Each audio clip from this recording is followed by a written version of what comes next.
তো হ্যালো বন্ধুরা, আরপি ব্লগে তোমাদের সবাইকে স্বাগত জানাই। তো এখন মনে হয় 3টে বাজে, আমি এখনো ঘড়ি দেখিনি। তো সবে দুটো খাবো। আমাদের গুলু দেখুন, ফুডক্যাট খেতে খেতে ওর এত নেশা হয়ে গেছে, ও না ভাত খায় না মাছ খায়, আমাকে কিভাবে জ্বালাচ্ছে, এখন রাগ করে বসে আছে। আপনারা দেখুন, আমি এক্ষুনি দেখাচ্ছি।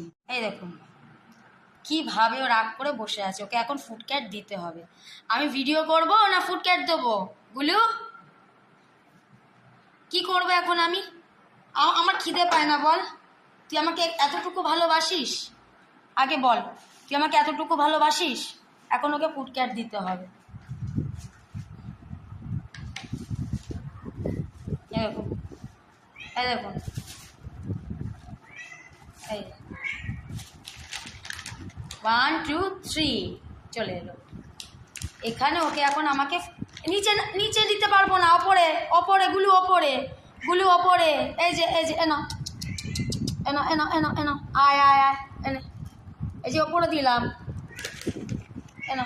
এই তো এই তো এই তো এই তো, এই যে এনো এনো, এই তো ওপরে দিয়েছি। প্যাকেটের আওয়াজ করলে বাপরে বাপ, কোথা দিয়ে উঠছে। এই যে দেখুন দেখুন দেখুন, আমার মানে শান্তি নেই। আমার মেয়ে নেই, মানে আমার মেয়ে তো নেই এখন। ও মেয়ে তো চলে যায়, মেয়ে যখন থাকে জ্বালিয়ে খায়, স্নান করবে দেরি করে, আমাদের খেতে দেরি হয়, আমার আর মায়ের, আমারও কাজ করতে দেরি হয়। আর দেখুন এটাও কম যায় না, এই ফুডক্যাট দেখুন, এই ফুডক্যাটটা ও এখন ও খাবে। এত চিনেছে এই ফুডক্যাট, আমি ক্যামেরাটা ঠিক দেখাতে পাচ্ছি না, মেয়ে থাকলে ভালো হতো। এই দেখুন, এই যে ফুডক্যাট, ও কোথায় গেল? এই যে ফুডক্যাট, আমার মানে জীবন শেষ। এখনো খাবে, এই খেয়ে দিয়ে তারপর আবার বাইরে বেরিয়ে যাবে।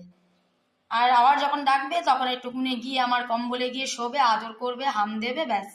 মেয়ে না থাকলে এটা জ্বালায়, আর যদি দুটো থাকে দুটোই জ্বালিয়ে খায়। আমাদের যে পাখিটা আছে ও অত জ্বালায় না। এই সবে স্নান করে উঠলাম, 3টে বেজে গেছে, এখন ওকে ফুডক্যাট দিতে হবে। এখন আমাকে টেবিল মুছতে হবে। তারপর ও নিচে খেলে কি করবে, সারা ঘর সব পাড়া হবে, একটা ইয়ে থাকে, ওই জন্য টেবিলেই আমি দিই, কারণ ও আমাদের ঘরেরই বিড়াল, মুছে দেবো আবার সার্ফ দিয়ে। এই করে সারাক্ষণ। বলু, টাটা বলে দাও। ও এখন আর তাকাবে না। তো বন্ধুরা, আজকের ভিডিওটা এইটুকুনি। তো আরও ভালো ভালো ব্লগ নিয়ে আসবো। এই দেখুন খাইনি। কিরে খাবি না? ব্যাস, খাওয়া হয়ে গেল। এগুলো কে খাবে? তোর ওই ঘরে চলে গেলে মাঝখানের ঘরে। আমার মাঝখানে ঘরে চলে গেল, ব্যাস ঠাকুর ঘরে চলে গেল। তো বন্ধুরা আবার গিয়ে উৎপাত করবে। তো আজ পর্যন্ত এইটুকুনি ভিডিও। টাটা। ভালো লাগলে লাইক সাবস্ক্রাইব করে দেবেন।